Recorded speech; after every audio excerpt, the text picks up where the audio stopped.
Olá, pessoal! Alerta de tsunami no Japão. Independente do lado financeiro, é o que mais importa nessa semana.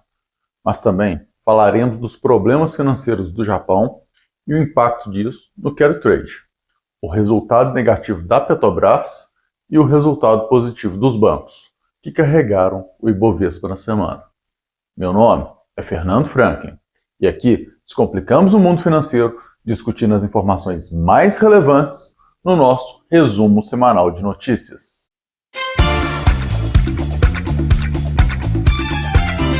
Então vamos lá, começando pelas notícias internacionais. Lá nos Estados Unidos, o auxílio-desemprego caiu para 233 mil e fica abaixo da expectativa que era de 240 mil empregos gerados. Então é importante a gente acompanhar isso aí. Esse pedido reduziu, caindo os pedidos, então mostra um aquecimento de economia, mas a gente tem que ficar de olho em todos os aspectos da questão do desemprego nos Estados Unidos. E eu já falei que o desemprego não cai de uma maneira tão rápida, apesar que já caiu 0,6% desde janeiro. Importante essa queda, que mostra aí até uma possibilidade de recessão. Porém, a questão toda é que os Estados Unidos continuam com uma inflação que não quer baixar, e aí, obviamente, os juros ficam mais altos. Mas a gente tem que pensar que, como teve essa queda, esse aumento do desemprego lá em 0,6% desde janeiro, tudo isso aí está fazendo o mercado, de uma forma ou de outra, acreditar que pode vir sim uma recessão, e aí, portanto, forçar os Estados Unidos a baixar os juros. E isso não é legal forçar, apesar que eles acreditam que vai ter corte de juros, e se ele for natural é muito melhor, mas uma forçação de barra para baixar os juros por conta de uma possível recessão que pode acontecer lá é um problema para a gente acompanhar. Tudo isso aí, aliado com uma situação do Japão que subiu os juros por lá, e aí com isso a gente tem um impacto bem significativo na questão do carry trade. Então, o que aconteceu? O pessoal pega o dinheiro no Japão, leva para outras economias, por exemplo, Estados Unidos ou Brasil, pega dinheiro emprestado a zero e aplicava ele. Isso aí considerando que o risco no Japão é baixo, o risco onde eu estou aplicando é um pouco mais alto, mas tudo bem, porque eu estou tendo um ganho aí em rentabilidade, faz sentido. Quando os juros no Japão aumenta, essa vantagem de você pegar dinheiro emprestado lá diminui. E aí, consequentemente, o seu risco-retorno altera, e aí você tem que pensar o que você vai fazer. Mas tudo isso aí impactou significativamente, levou as bolsas a cair muito no início da semana, principalmente a bolsa japonesa, e isso impactou no mundo inteiro, mas a gente teve uma recuperação geral, inclusive lá no Japão, não tanto assim, lá continua caindo ainda, mas se a gente pegar de forma geral, as bolsas se recuperaram, e o ponto que fica agora é que nessa sexta-feira o Japão emitiu um alerta de mega terremoto e tsunami, ou seja, a situação já não estava boa e com isso, obviamente, pode piorar e muito. Vamos torcer para que esse alerta não se cumpra, mas vale a gente lembrar que é o primeiro alerta que acontece lá após o tsunami de 2011, e isso num sistema novo que foi instalado justamente depois desse tsunami para poder prevenir de maneira mais efetiva. Então, é um ponto aí de grande atenção. Vamos esperar que ele não se concretize, tá? Mas o final de semana aí deve dar mais notícias para a gente.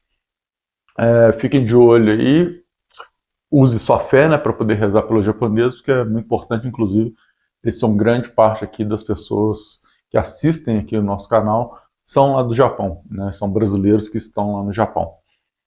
Falando um pouquinho mais aí para as notícias nacionais, a gente vai ter a pesquisa Focus, que mostra o IPCA fechando o ano, para a pesquisa Focus, em 4,12%, sendo que o resultado do IPCA em julho subiu aí 0,38%, foi 0,38% em julho, e o acumulado disso tudo está em 4,5%, o acumulado de 12 meses. Importante a gente acompanhar isso. O que pesou nesse resultado de 0,38 de julho?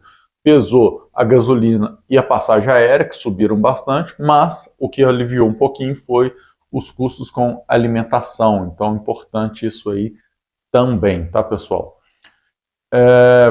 Outro ponto importante que a gente tem que levar em consideração aí nesse tudo é que a meta nossa é de 3%.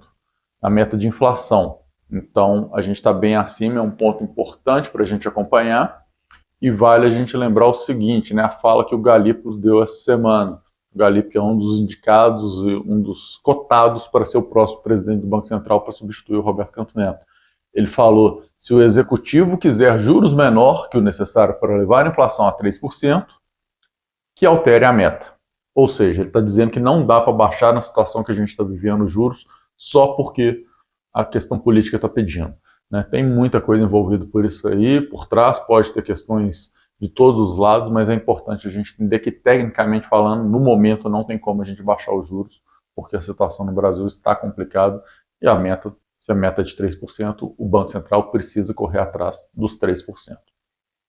Para a gente completar, né, a gente tem o Ibovespa, então, fechando a semana em alta de 3,78% a 130.615 pontos. No ano, a queda agora é de 2,66%. Está aliviando. Será que vai dar para a gente fechar no positivo? Vamos ver, né? Mas isso tudo aí foi muito puxado pelos resultados dos bancos nessa semana. Mas antes de falar dessa parte positiva, tem outros vários resultados que eu não vou comentar aqui muito, como por exemplo a B3, né, que também foi um ótimo resultado. Antes da gente falar disso tudo, eu quero falar da Petrobras, que não teve um resultado muito bom, né? É um fato relevante aqui de mercado, então, que a Petrobras que reverteu o lucro que ela havia tendo, né? Ficou até estranho isso aí, mas que ela estava tendo, então ela reverteu esse lucro e fechou aí com um prejuízo de 2,6 bilhões para o segundo trimestre de 24, né? E isso não foi legal, né? Porque o que complica mais é que a expectativa do mercado era de um lucro de 14,7 bilhões. Então foi muito abaixo do lucro esperado e ainda virou prejuízo. Então, bem complicado. Vale também destacar porque o EBITDA, que veio 25% abaixo do esperado, então também foi muito ruim em relação à expectativa do mercado, e a receita aí caiu 5,4% em relação ao segundo trimestre de 23, então uma queda também significativa. Vale a gente destacar que a Petrobras, ela diz que o resultado foi sólido e dentro do esperado e que a desvalorização cambial, aliada aí com o acordo bilionário que eles fizeram com o governo, né, que a gente falou dele no nosso resumo semanal do dia 29/6, então por isso que é importante a gente acompanhando sempre o resumo, a gente vai conseguindo adiantar muita coisa, foram os grandes responsáveis por esse resultado aí e que, de certa forma, o mercado não gostou, até porque a ação despencou depois que saiu o resultado.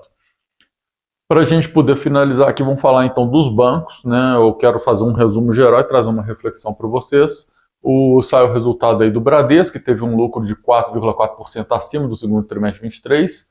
O PDD dele, né, a provisão de devedores duvidosos, que também pode ser chamado de PCLD, que é como o Banco do Brasil fala, né, que é provisão de credores líquidos, provisão para credores líquidos duvidosos aí também, né, para liquidação de credores duvidosos aí também, é um ponto importante. Vai ter várias nomenclaturas aí para o PDD, mas o PDD ele caiu 4,8% do primeiro trimestre de 24 para 4,3%. Então, uma queda interessante aí para a gente acompanhando. Sempre que o PDD cai, é positivo para o banco, tá?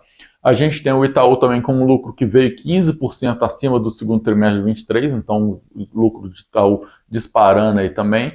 Já o PDD do Itaú, ele caiu de 3% para 2,9%. Então não foi uma queda muito significativa, né? Então é importante a gente ver isso, mas é um PDD bem mais baixo que o Bradesco. E o BB, né, o Banco do Brasil, o lucro veio 8,2% acima do segundo trimestre de 23, também importante isso, só que o PDD, né, ficou estável em 4, então não teve variação. Esse ponto aí do PDD é sempre importante a gente acompanhar quando a gente está falando de bancos. Claro, né, não é o único ponto. E mais uma vez é óbvio, não preciso falar isso aqui, mas eu falo sempre, o que eu estou falando aqui é um resultado que já aconteceu e o mercado já refletiu. Então não significa que o resultado de Bradesco veio bom e então agora já está valendo a pena comprar, ou que ele veio ruim e aí o de Petrobras não está valendo. Por quê? Porque o mercado já refletiu aquilo ali, ou pelo menos parte, e a grande questão que a gente precisa trabalhar agora é se ainda tem espaço para poder o mercado trabalhar em cima daquele resultado que vai vir e como que vão vir os próximos resultados. O mercado faz uma adequação imediata às informações e aos fatos. Algumas vezes ele demora um pouquinho mais para poder assimilar o que está acontecendo ali por trás, e aí que a gente tem oportunidades de ganho, seja para vender ou seja para comprar, tá? Então, mas não é o caso aqui, eu não vou detalhar qual que é o caso de cada um tem seu ponto. o destaque é a gente olhar os bancos como um todo, e aí eu quero trazer a reflexão para vocês. O que é o ponto que eu quero refletir? O PDD, né, o PDD está caindo porque os bancos estão com um critério maior na hora de emprestar, né, então estão escolhendo melhor, estão detalhando melhor porque o dinheiro está curto para poder emprestar, né, ou os juros baixou e aí o pessoal começou a conseguir pagar tudo aí em dia. O que está acontecendo? Qual que é o ponto aí? Ou será que simplesmente o pessoal também não está nem tendo coragem de pegar tanto assim, além, se alavancar tanto, e aí, consequentemente, se a pessoa não está se alavancando tanto, não está arriscando tanto, ela acaba conseguindo pagar aquilo que ela está fazendo, que é o natural dela. Vamos refletir um pouquinho nisso, porque isso impacta na economia como um todo, é importante a gente acompanhar. Obviamente, a questão da inflação é um ponto que dificulta aí para os bancos nesse sentido, né, porque as empresas vão ter maiores dificuldades, as pessoas vão ter maiores dificuldades de arcar com seus compromissos. Algumas empresas conseguem sim repassar seus custos, mas isso aí com certeza é um ponto que impacta na economia como um todo e a gente deve acompanhar sempre. Então deixa aqui nos comentários para mim o que vocês acharam e obviamente, por favor, deixa nos comentários aqui, principalmente pessoalmente, você com a sua crença que for, né, sua mensagem de apoio ao Japão para que não aconteça nada demais por lá. É isso e até a próxima. Tchau, tchau.